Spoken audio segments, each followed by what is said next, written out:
নমস্কার বন্ধুরা, শুভ সন্ধ্যা। আজ আমাদের বাড়িতে আলু বখরা বানানো হবে।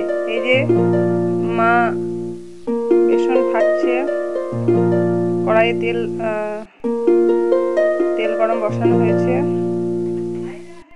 এটার মধ্যে আলুগুলো ফেলে বেসনের মধ্যে ডুবিয়ে সেগুলোকে গরম তেলে ভাজা হবে।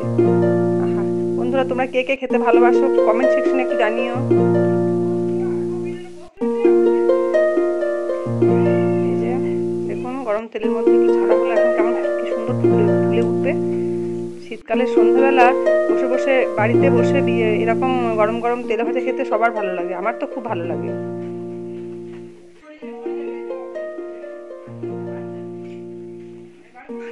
তো আলু বখরা এখন রেডি, এগুলোকে থালের মধ্যে তুলে নেওয়া হচ্ছে।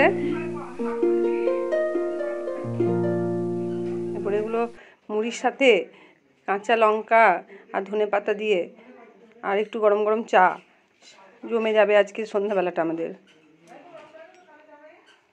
ঠিক আছে বন্ধুরা, এখনকার মতো এটুকুই। Bye, tata.